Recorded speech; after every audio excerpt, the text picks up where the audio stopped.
Көрсе, міндетсің бе деген нәрсеге мен тағы бір мысал келтірейік. Мысалы,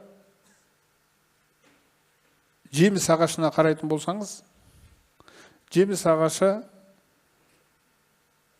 өскен кезде сол күллі жемісін сізге береді. Сізден ештеңе алмайды. Сіз о жемісті сатып, ақшасын өзіңізге аласыз. Қарап тұрсаңыз, ол ағашты Алла Тағала солай жаратқан, мына адамзатқа тек бер деп тұр ғой. Тек бер бұларға. Ара балды жинайды, қаншама жұмыстар істеледі анау. Оны ешбір завод шығарамайды. Сосын ол араны өзі жемейді, ол сізге береді. Балды өзі жемейді, сізге береді. Үшін сізге күллі нәрсе беріп жатыр ғой. Күнде беріп жатыр, аспанда жаңбырын беріп жатыр, жерде беріп жатыр, 4 түлік малда сіз үшін семіріп өрістен қайтып келе жатыр ол. Өзінің майын өзі жемейді. Түгел сіз үшін да. Сонда сіздің енді міндетсінетін аталып, сенің міндетсінетін не қалды дейді. Сен қайта үлкен сұраққа жауапты болайын деп тұрсың дейді ертең қиямет күні.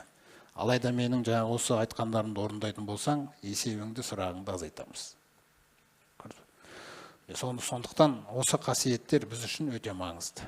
Ескерт деген сөзбен басталғаннан кейін біз енді айтамыз ғой, бұл ескерту қаншалықты қауіпті дейтін болсақ, сенген адамды да, сенбеген адамды да 8-ші аятқа қараңыздар, сол үшін қосып қойдық біз оны. Кейін түседі, бірақ маңызы жаңағы қум фәәнзир, тұр да ескерт. Нені?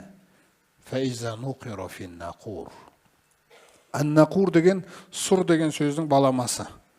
Сұрға Исрафил періште үрген кезде. Пайғамбарымыз саллаллаху алейхи вассаламға Исрафил періштені көрсеткен екен Алла Тағала. Ғайыптан көрген кезде Исрафил періште айтады, пайғамбарымыз саллаллаху алейхи вассалам айтады, мен Исрафил періштені көрдім дейді. Аллахтың елшісі, бір рахаттанайық та, сізге бір жақсы бір төсек жасап берейік. Анау Рим, Парсының патшаларында не бір төсектер бар, не бір мынандай отыратын орындықтар бар. Сіздің бір жағдайыңызды жасап, бір кішкене бір комфорт жасайық та сізге. Деген кезде мен қайтып рахаттанайын дейді. Мен Исрафил періштенің сұрды көтеріп ұстап тұрғанын көрдім дейді. Ол болса, Раббысы тарапынан бұйрықты күтіп тұр, бұйырған бетте үрлегелі тұр дейді. Сонда мына аятта сұрға үрленген кезде. Фазалика яума изин яумун асир. Уа пайғамбар, ана адамдар ертегіге санап жүр. Біздің халқымыздың ішінде, басым көпшілігінде. Алайда білесің бе, о пайғамбар, фазалика яума изин, ол деген, ол күні яумун асир, ол өте ауыр күн, уа пайғамбар. Пайғамбарымыздың шашы ағарып жатыр бұл аяттан, өзіңіз ойлаңыз. Алал кафирина гойру ясир.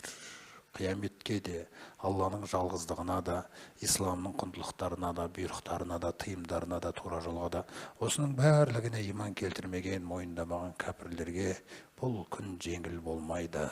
Осыны ескерт, айт деген нәрселер тұр. Сондықтан осы қиямет сағаты күллі адамзатты күтіп тұрған сағат. Біз Аллаға, періштелеріне, кітаптарына, елшілеріне, ақырет күніне, тағдырына күллі нәрсеге иман келтірдік. Сол иманның күллі жаңағы жемістері біздің бойымызда Алла Тағала бізге ғұмыр бергенше шығу керек, амалдар арқылы.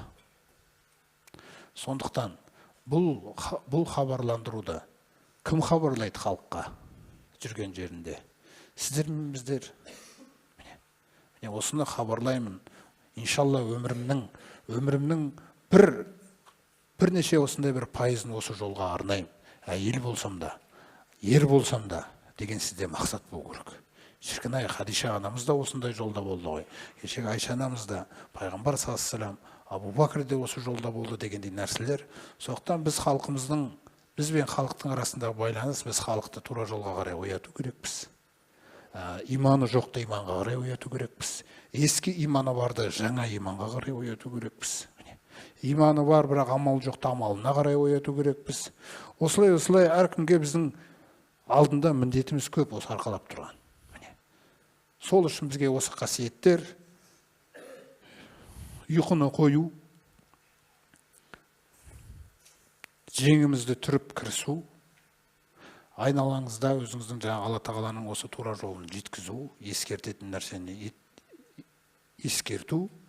Ал кім ескертуді қабылдап атса, оған пайғамбарымыз саллаллаху алейхи айтады: «Ва инни лакум минху назирун ва башир». Кім ескертуді қабылдаған болса, енді оны тек қуандыра берем дейді. Жәннатпен, жәннаттың ішіндегі нәрселермен, сауаптармен, егер бұлай істесең саған осынша сауап, егер бұлай істесең мынау сауап деп, оны ары қарай кемеліне келтіре береміз дейді. Ақыретінде, мінез құлқында, тура жолында бәрін.